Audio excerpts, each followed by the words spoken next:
Assalamualaikum warahmatullahi wabarakatuh.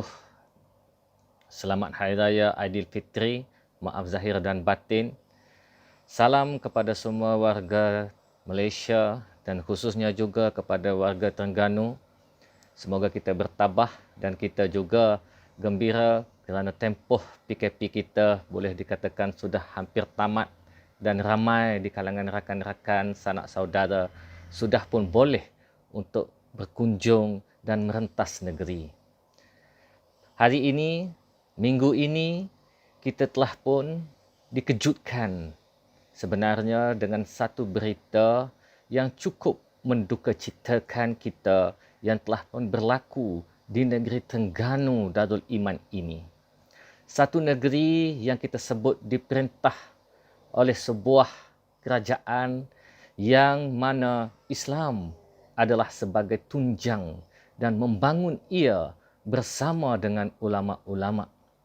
Namun, berlaku pada minggu ini satu kejutan di mana hutan belara Terengganu yang merupakan salah satu hutan simpan yang lama berada di dalam negeri ini dan juga merupakan sebuah hutan simpan yang kaya dengan biodiversitinya serta juga merupakan hutan simpan yang jarang ada, iaitu hutan simpan tanah rata dalam negara ini, telah pun dinyahwartakan dan menjadi sebuah kawasan yang akan dibangunkan dengan projek tanaman kelapa sawit.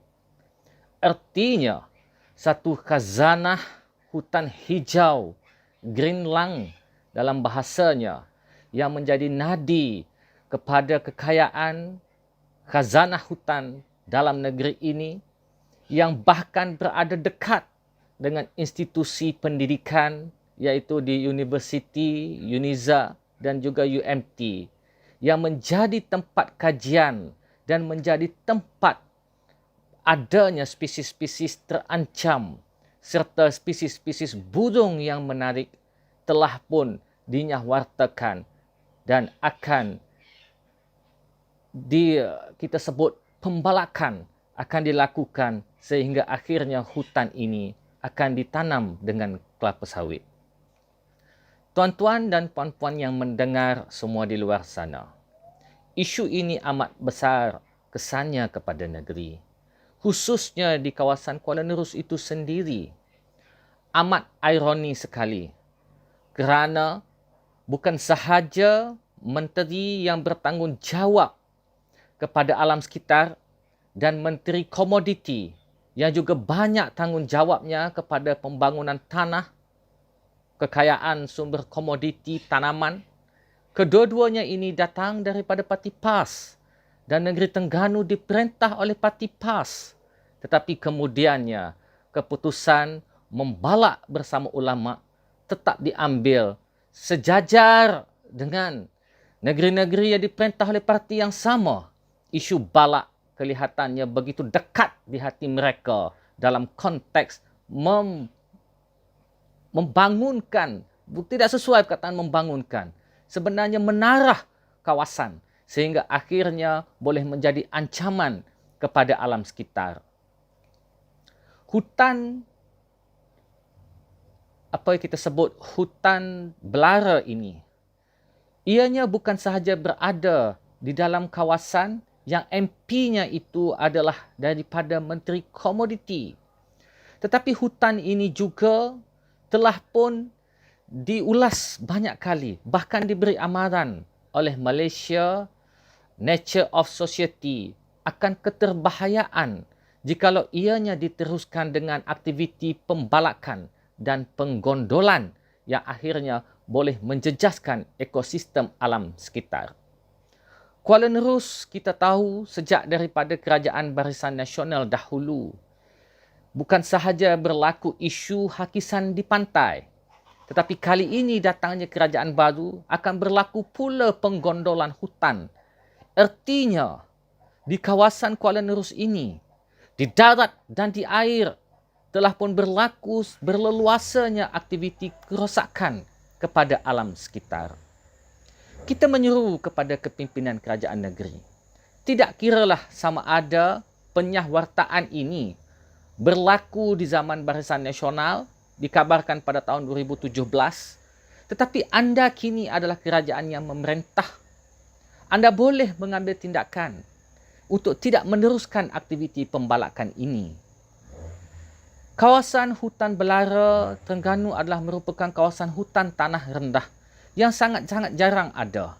Di sini adalah merupakan habitat juga kepada spesies burung enggang Great Hornbill, dan ramai pelancong-pelancong daripada luar negara, dalam negara sentiasa datang untuk melihat khazanah-khazanah hutan yang ada di sini. Hutan di negeri Terengganu kaya dengan pelbagai variati tumbuhan dan binatang. Mengapa kita ingin hapuskan kawasan ini? Ia bukan sahaja kaya dengan biodiversiti tersebut, tetapi juga ia adalah merupakan sebagai zon penampan kawasan tadahan hujan. Kuala Nerus dan negeri Terengganu berada dalam keadaan yang bahaya. Di lautnya itu hakisan dan sekarang di daratannya pula hilang kepada kawasan tadahan hujan. Sebagai sebuah negeri yang meletakkan Al-Quran, ijma' ulama', qiyas dan sunnah sebagai sumber metodologi rujukan, saya kira sudah pun cukup banyak ayat-ayat yang memberi penekanan kepada pentingnya kita sebagai khairul ummah dan khalifah kepentingan menjaga kepada alam sekitar.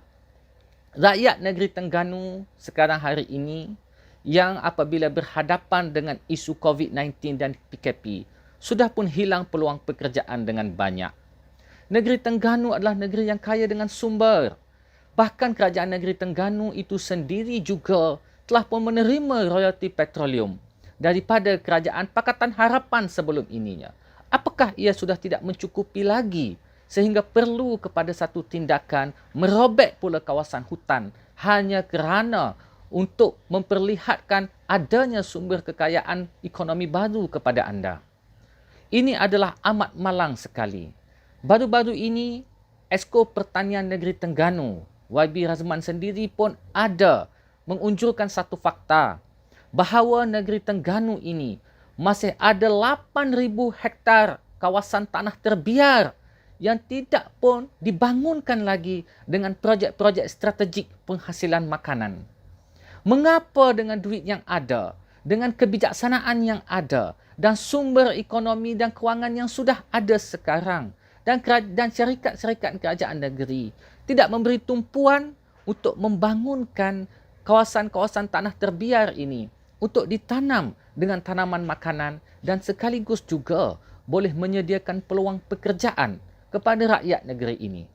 Dalam semua pilihan yang ada dan semua sumber kekayaan yang ada, membalak juga bahkan di kawasan yang telah pun digazetkan sebagai kawasan hutan simpan, itu juga yang menjadi pilihan anda untuk dirobekkan, digondolkan dan akhirnya boleh menjejaskan alam sekitar kita ini. Menteri Alam Sekitar, anda apakah merasakan bahawa tidak ada keperluan untuk memberi komen dan pandangan dalam isu seperti ini? Negeri-negeri yang diperintah oleh PAS sebagai sebuah kerajaan negeri, di Kelantan, di Kedah dan sekarang datang ke negeri Terengganu, bagaikan tidak berpisah tiada dengan isu pembalakan.